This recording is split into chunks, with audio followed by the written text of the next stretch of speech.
Alright, here we are. It is Friday, and I did sand off all the rails here, rounded, got them. I still have to give them one more on the underside, but that's good. I'm sanded down to here, rounded all that off, got the varnish off.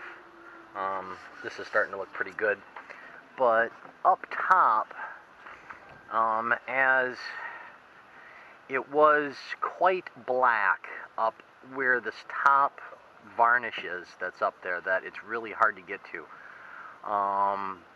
If you use the chemicals the local Hong Kongese have recommended, and it's pretty good. Now I'm going to go over it with, I'm going to use 80 grit, then 100 grit, and then 150, and try to get it so everything kind of blends in, but it should look like it's just going to be a strip up there, and how I varnish, I'll be able to make it all bleed together, but it's saving me quite a bit of work. And again, we've got some pretty dark skies. I'm not sure if I'm going to be able to Silkaflex. Hopefully this passes and I can go and start to mask off and make this rain tight by the end of the day. But if not, in between raindrops, I am going to continue sanding, and especially around these, I haven't really attempted to get down to this area, but again, there's just so many small things. I can still see the rain. So as the water comes down here, we've got little drip weep holes where the water comes through. That's not supposed to be there, but looks like that's just more chiseling in that. I'll replace it with some wood. But these came out pretty good. I had to use epoxy, fill in a screw hole. I'm going to have to drill that out and put in a proper Teak plug. But right now, it's getting there. I'm doing the work as I can according to what nature is throwing at me. So, but it's looking pretty good. I mean, the railings look nice and orange. So, but just up on the top there, it is a much cleaner, and it's just, they never washed the boat. Again, another instance from neglect. So, but we'll make it work, so I don't have to get in there and just scrape everything down. I don't have to go all the way down to the wood. And I've looked at a few other boats like this, and that where they've done the same, and it blends in really well. So, because I think right up on the top there, the way that it looks is there's only like 3 layers of varnish on there. So I can pretty much bleed them all in and make it look uniform. So, and as I'm feeling droplets. Alright, but that's what's going on right now. It's not even lunchtime yet, but I'm still going to continue sanding, and we'll get this up and see what nature gives me today. Alright, be good, be safe, be well. Bye-bye. Well, hello there, happy campers. Hello again from Hong Kong. Well, we've got the Hong Kong Observatory just issued a thunderstorm warning, so I am at a standstill. I'm not going to be able to do much on the outside here. The skies don't look too pleasant over there either. Down over to the south over here, southwest, not looking too pretty either. But again, Hong Kong, well, you see the skyline, Victoria Harbor, and that is just on the other side of that mountain. That is the peak right up there. So on the other side is the main Hong Kong skyline you see in all the pictures. But I'm feeling mist again. So I've just kind of rinsed the walkways off a little bit, rinsed this stuff down, because again, I've sanded all that. That's the way it's going to sit overnight. So got just the majority of the big stuff done. We'll see what happens tomorrow.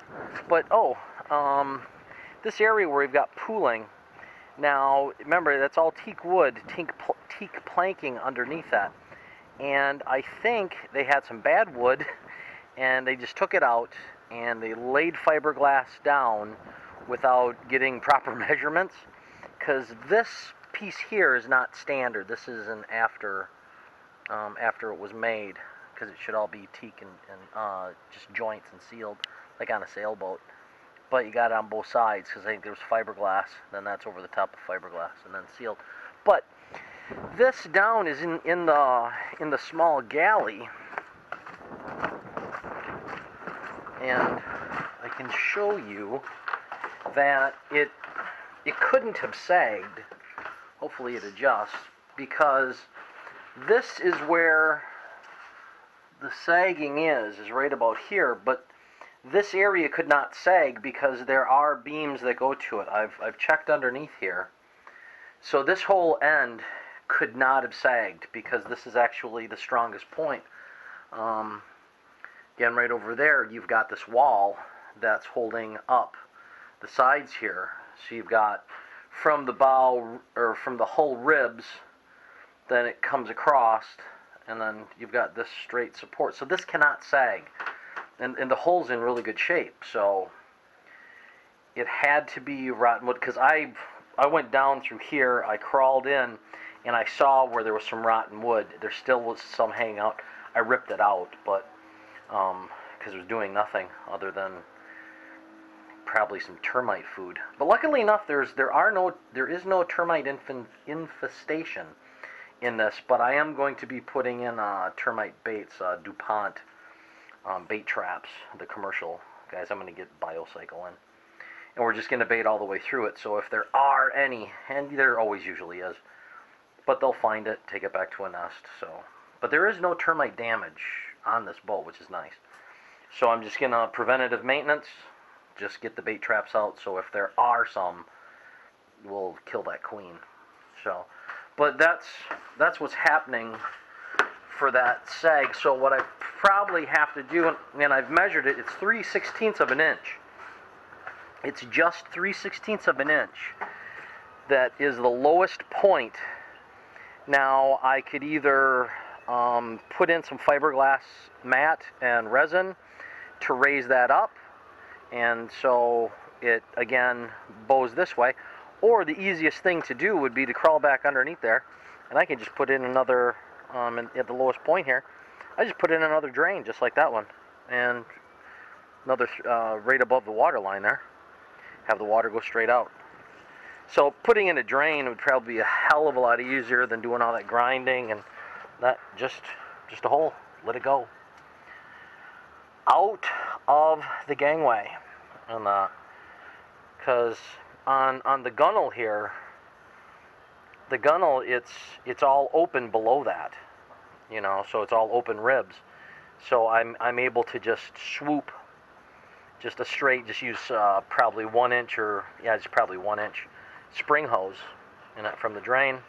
Then I just have to fiberglass around it, and then again put more polyester urethane over the top of it, and it look exactly like these that are there, and then it would drain properly. This one here, I've got another one, but I probably put a drain there and put a drain there. Actually get a 1 inch and a 1 inch, and then just have 1.5 inches straight out the side. I could tee them, and that way I know that those go that way. Because when it comes to typhoons and we get such heavy downpours, I mean, they can flood pretty quick. So you just want to get as much water out as possible. The other side, it drains perfectly. And the thing is I've taken a water level, and the water level actually says that it is listing this way just a little bit. Just a little, but I could put some water into this into that tank, the starboard side tank, get everything level. Now I'm going to have to do that when I do the doors and stuff. Get it, you know, fairly close to level and plumb. But this side drains really good.